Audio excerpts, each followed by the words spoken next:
Bonjour mes photographes, bienvenue sur la chaîne La Pause Benoît. La vidéo d'aujourd'hui, c'est une suite d'une vidéo que j'avais faite il y a quelques mois sur la production d'un album photo avec la compagnie Cosco. Mon projet étant de réaliser des albums photos pour la graduation de mes enfants. C'est un produit grand public qui peut servir par exemple à des photos de famille, de voyages ou d'événements spéciaux qui nous tient à cœur. Par contre, je ne le conseillerais pas pour un produit professionnel, par exemple faire des albums photos de mariage. C'est un produit très correct, mais peut-être un peu trop bas de gamme pour l'usage professionnel.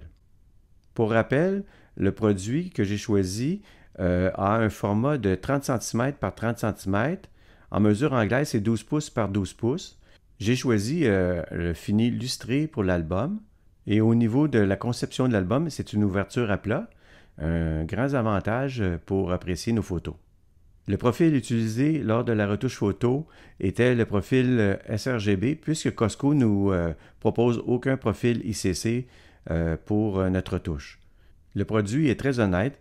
Au niveau de la colorimétrie, de la netteté, etc., il n'y a pas de problème majeur, c'est très bien.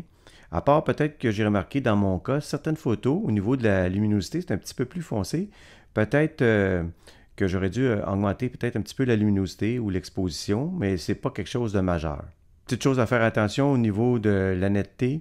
Évidemment, plus que le tirage est grand, plus les défauts vont paraître. Alors, assurez-vous que votre photographie est bien nette, puisque le flou va apparaître plus le tirage est grand.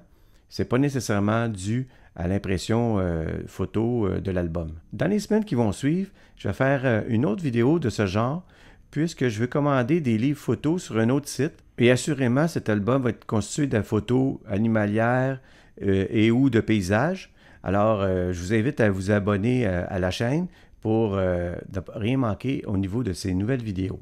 On se retrouve immédiatement dans le studio pour voir cet album photo. Alors, lorsqu'on reçoit l'album photo, l'album est dans un plastique comme ça, bien enveloppé. Puis, au niveau du carton, c'est quelque chose de bien protégé. Là. Il n'y a pas de souci là-dessus. Puis, au niveau de la livraison, comme je vous dis, je n'ai pas eu de soucis. Comme je le mentionnais précédemment, ben, le format, évidemment, c'est en centimètres, 30 cm par 30 cm. Mesure anglaise, c'est 12 pouces par 12 pouces. Fini illustré, comme vous pouvez le voir. Au niveau de l'album, la couverture, vous pouvez mettre le format de photo que vous voulez. Puis, vous avez la possibilité, comme vous pouvez le voir, de mettre un titre ici. Puis également, il y a un titre sur la tranche ici.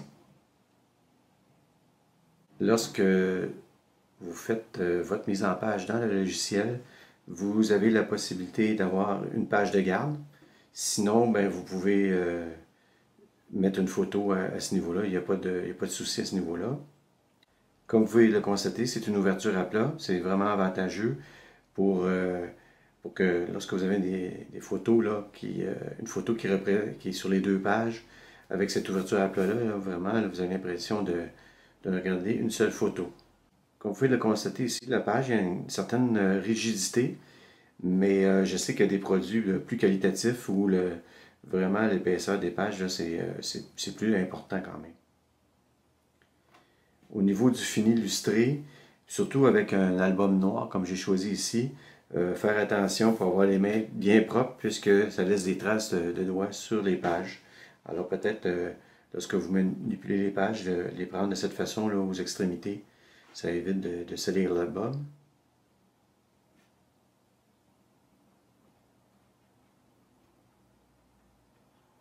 Quand je vous disais tantôt, plus la photo est grande, plus on voit les défauts.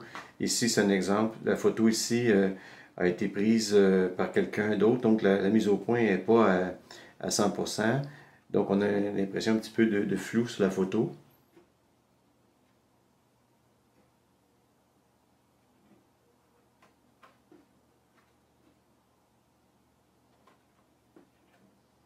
Ici, on a un bel exemple là, où on prend deux photos pour chaque page.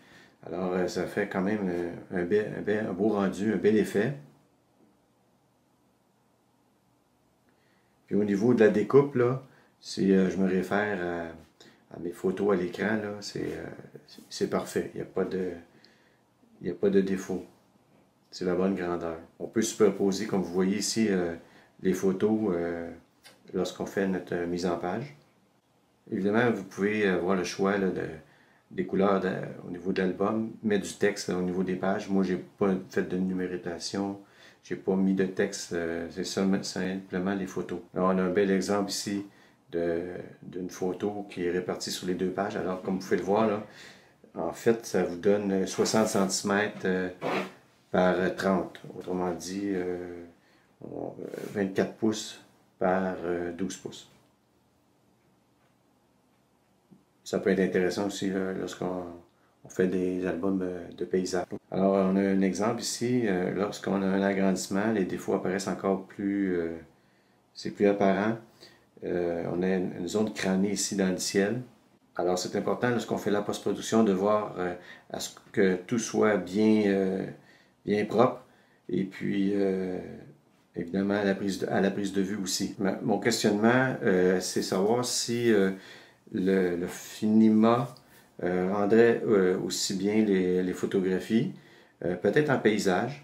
Peut-être que l'éventuel album de paysage, je le ferai en Finima. Ça reste à déterminer. Si jamais vous avez fait des albums comme ça et utilisé les deux finis, peut-être me le laisser savoir dans un commentaire, ça serait apprécié. Pour la mise en page, c'est vraiment très facile, puis ça se fait quand même assez rapidement, sans trop d'anicroche. Puis ça, c'est un autre point positif si on veut. À la fin, on a l'autre page de garde. On a le code barre. Ça, c'est peut-être un aspect négatif à ce niveau-là. Éventuellement, si j'en reproduis chez Costco des albums, je vais vérifier s'il y a la possibilité d'enlever ce code barre-là. Je n'avais pas porté attention lorsque j'ai produit ces albums-là. D'après moi, on ne peut pas, mais ça reste à vérifier. Alors ça, c'est l'endos. Moi, j'ai déterminé que je ne voulais pas de photographie à l'endos, mais il y a une possibilité de mettre de la photo encore une fois. Alors, voici ce qui complète le retour sur l'élaboration d'un album photo avec le site internet de chez Costco. Alors, j'espère que vous avez apprécié cette vidéo. Puis, on se dit à la prochaine fois. Merci.